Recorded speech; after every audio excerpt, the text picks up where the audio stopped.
തൃശൂർ മുതൽ തിരുവനന്തപുരം വരെയുള്ള ജില്ലകളിലെ കോഫി ഹൗസുകളുടെ ഭരണ നിയന്ത്രണം നിർവഹിക്കുന്നതാണ് ഇന്ത്യൻ കോഫി ബോർഡ് തൊഴിലാളി സഹകരണ സംഘം.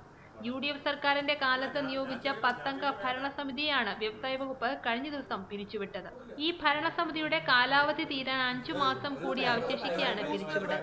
വ്യവസായ മന്ത്രി ഉൾപ്പെടെയുള്ളവർക്ക് ലഭിച്ച പരാതിയെ തുടർന്ന് നടത്തിയ അന്വേഷണത്തിൽ 2 വർഷത്തിനുള്ളിൽ 15 കോടിയിലധികം രൂപയുടെ ക്രമക്കേട് കണ്ടെത്തി. സ്വജനപക്ഷപാതം, ധൂർത്ത് എന്നിവ മൂലം സംഘം പൂട്ടേണ്ട അവസ്ഥയുമുണ്ടായി. സ്വകാര്യ ബാങ്കുകളിൽ പണമിടപാട് നടത്തി സഹകരണ നിയമത്തെ അട്ടിമറിച്ചു തുടങ്ങിയ കണ്ടെത്തലാണ് അന്വേഷണ റിപ്പോർട്ടിലുള്ളത്. ഇതിന്റെ അടിസ്ഥാനത്തിൽ സഹകരണ സംഘം ഇൻസ്പെക്ടർക്ക് അഡ്മിനിസ്ട്രേറ്ററുടെ ചുമതല നൽകി. അഡ്മിനിസ്ട്രേറ്റർ ഫയലുകൾ പരിശോധിക്കാൻ തൃശൂരിലെ കോഫി ബോർഡ് സഹകരണ സംഘം ആസ്ഥാനത്തെത്തിയത് ചോദ്യം ചെയ്ത് ഒരു വിഭാഗം രംഗത്തെത്തിയത് വാക്കേറ്റത്തിനിടയാക്കി.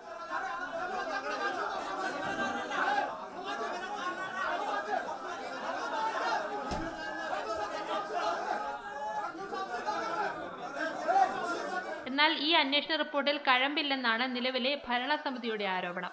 CPM അനുകൂലികൾക്ക് സഹകരണ സംഘത്തിന്റെ ഭരണം പിടിക്കാൻ കെട്ടിച്ചമച്ച റിപ്പോർട്ടാണിതെന്നും ആക്ഷേപം ഉന്നയിക്കുന്നുണ്ട്. റിപ്പോർട്ടർ, തൃശൂർ.